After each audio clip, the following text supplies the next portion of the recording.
So ayun guys, pupunta tayo ngayon sa simbahan dahil gaganapin po dito ang pagparada ng patron at ang ating mga nagagandahang Reyna Elena. Oh, see you guys, makikita ninyo mamaya.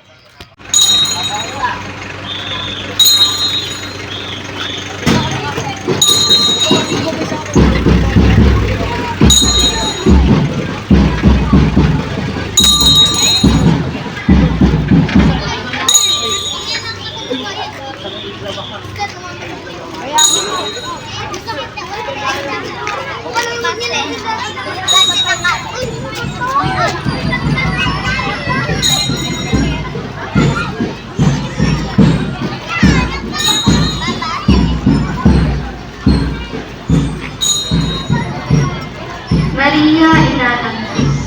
Ito ang pinakaunang katuruan tungkol kay Maria na opisyal na itineklara ng Iglesia Katolika sa Council of Ephesus. Sa pamamagitan ni Pope Saint Celestine I na sinabing si Maria ay Theotokos o nangangahulugang birth giver of God. Ang kapistahan ng pagiging ina ng Diyos ng Gregorio XVI. Kaakibat sa devosyong ito ang pagkakamit ng indulhensya. Ang kapistahan nito ay pinagdiriwang sa ika-12 ng Setyembre. Berhen ng Monte Carmelo.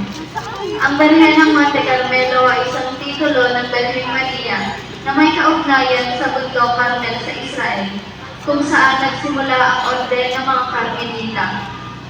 Pinagdiriwang ang kapistahan nito tuwing ika-16 ng Hulyo. Ito ay nasa pangangalaga ni na Ginoo at Inang Rufino at Maria Cecilia Lamita.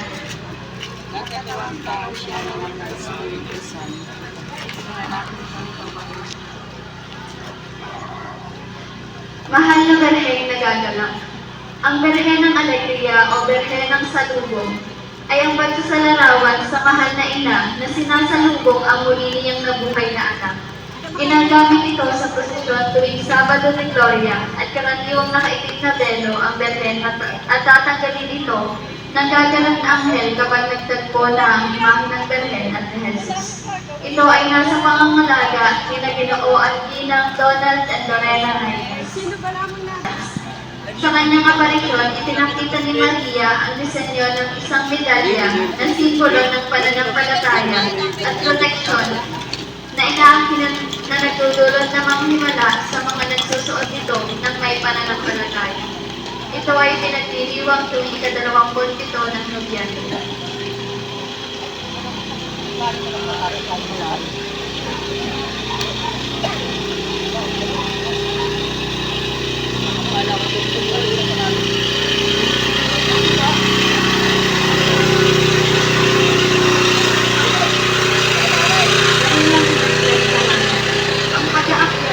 Ang Rosario, nang sinabing nagpakita rin ito noong 1908 sa Francia. Ang buwan ng Oktubre ay tinalaga sa Santo Rosario at ang ika-7 ng Oktubre ay ipinagdiriwang ang kapistahan ng Mahal na Berhen nagdadalamhan tuwing ika-15 ng Setyembre. Ito ay nasa pangangalaga ni na Ginoo at Inang Victor and Cora Sarcelo.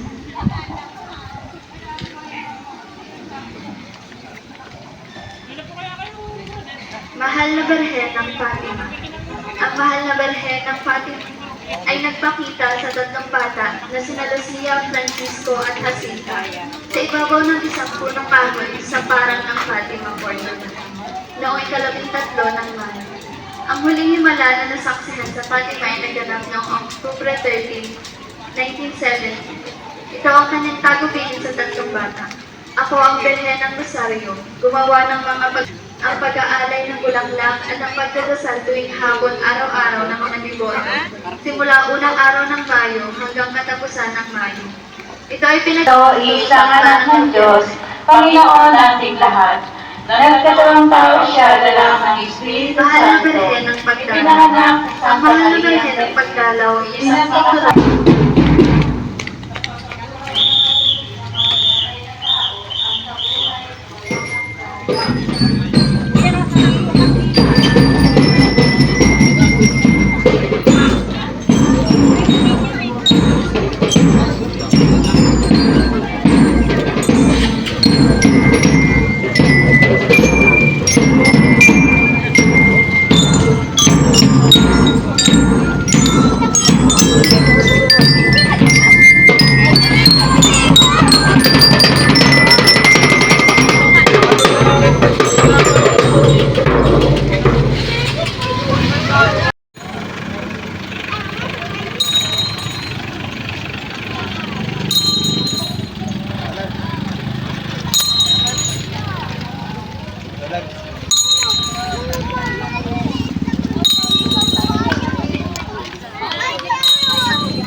Ipanalangin ako sa makasalanan. Ngayon at yung kanyang namamatay, ang Panginoong Maria, napupuno ka ng grasya. Ang Panginoong Diyos ay sumasa iyo. Bukod kang pinagpala sa babaeng lahat at pinagpala naman ang iyong anak na si Jesus. Santa Maria, Ina ng Diyos, ipanalangin mo kaming makasalanan. Ngayon at kung kami namamatay, amen. Aba, Ginoong Maria, napupuno ka ng grasya. Ang Panginoong Diyos ay sumasa iyo.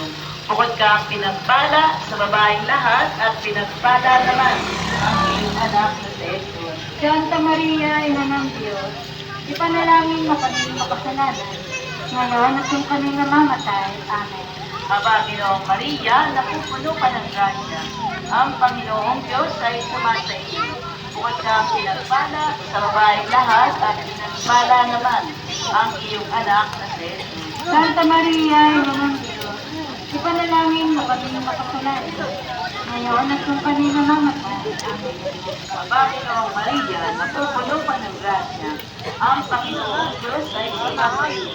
Bukod kang pinagpala sa babaeng lahat at pinagpala naman ang iyong anak. Santa Maria, ipanalangin mo kaming makasalanan. Ngayon at kung kami namamatay, aba, Ginoong Maria, napupuno ka ng grasya.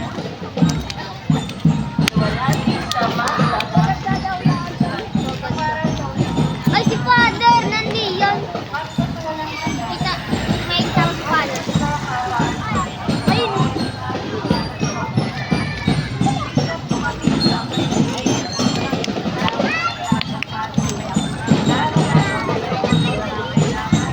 Father, oh.